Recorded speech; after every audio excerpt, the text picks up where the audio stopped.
Hello everyone, welcome back to my channel. ಇವತ್ತು ನೋಡಿ ಸೇವಂತಿಗೆ ಗಿಡದಲ್ಲಿ ಹೂಗಳಾಗಲೇ ತುಂಬಿಕೊಂಡಿದ್ದಾವೆ. 1.5 ತಿಂಗಳು ಗ್ಯಾಪ್ ಇತ್ತಷ್ಟೇ. ವರಮಹಾಲಕ್ಷ್ಮಿಗೂ ಹಬ್ಬಕ್ಕೂ ಗೌರಿ ಹಬ್ಬಕ್ಕೆ ನನಗೆ ಹೂವು ಇನ್ನೂ ಸಿಗ್ತಾನೆ ಇದ್ದು. ಆವಾಗ ತುಂಬ ಮಳೆ ಇತ್ತು. ಆ ಮಳೆಯಲ್ಲೂ ತುಂಬ ಹೂಗಳಾಗಿದ್ದು. ಹೂಗಳು ಅಷ್ಟೇ ಹೆಲ್ದಿಯಾಗಿದ್ದು, ಚೆನ್ನಾಗೂ ಇದ್ದು. ಇವಾಗಲೇ ಹೂಗಳಾಗೆ ತುಂಬ ಆಗಿದ್ದಾವೆ.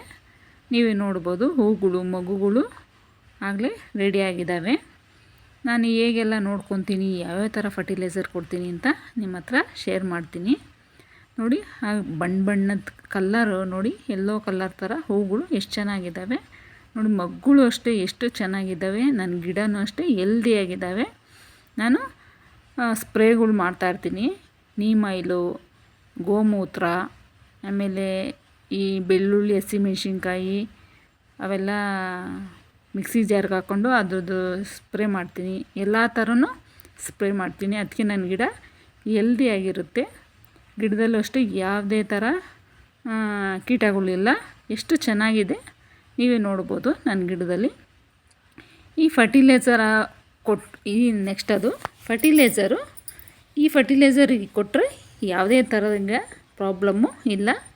ಅದು ನಾನು ಒಂದು ಮುಷ್ಟಿ ಆಗೋಷ್ಟು ಕೊಡ್ತಾಯಿದ್ದೀನಿ.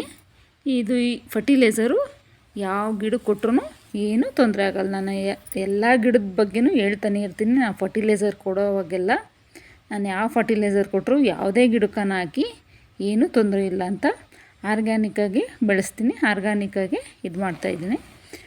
ಮಣ್ಣು ಗಟ್ಟಿಯಾಗಿರುತ್ತೆ. ಅದನ್ನು ಒಂದು ಸ್ವಲ್ಪ ಇದರಲ್ಲಿ ತೋಡಿಕೊಂಡು ಆ ಫರ್ಟಿಲೈಸರ್ ಕೊಟ್ಟು ಮಣ್ಣು ಮುಚ್ಚಬೇಕು. ನೋಡಿ, ಮಗುಗಳು ಅಷ್ಟೇ ಎಷ್ಟು ಆಗಿದ್ದಾವೆ. ಹೂಗಳು ಅಷ್ಟೇ ಕಲರ್ಫುಲ್ಲಾಗಿ ಎಷ್ಟು ಚೆನ್ನಾಗಿ ಕಾಣಿಸ್ತಾ ಇದ್ದಾವೆ ಅಂತ.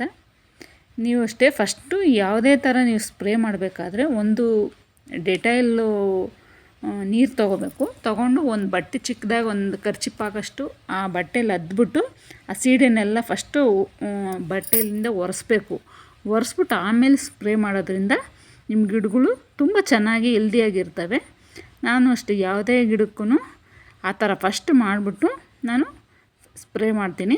ಹಾಗಾಗಿ ನನ್ನ ಗಿಡಗಳು ಹೆಲ್ದಿಯಾಗಿರ್ತವೆ. ಗುಲಾಬಿ ಗಿಡಕ್ಕೆ ಆಗ್ಬೋದು, ಸೇವಂತಿಗೆ ಗಿಡಕ್ಕೆ ಆಗ್ಬೋದು, ದಾಸವಾಳ ಗಿಡಕ್ಕೆ ಆಗ್ಬೋದು. ನೀವು ಯಾವುದೇ ಥರ ಮಿಲಿ ಬಗ್ಸೆ ಆಗ್ಬೋದು, ಈ ಸಣ್ಣದಾಗಿ ಏನುಗಳು ಗ್ರೀನಿಶ್ ಆಗಿರ್ತಾವಲ್ಲ ಅದಕ್ಕೆಲ್ಲ ನೀವು ಹಾಗೆ ಮಾಡಿದ್ರೆ ಚೆನ್ನಾಗಿರುತ್ತೆ.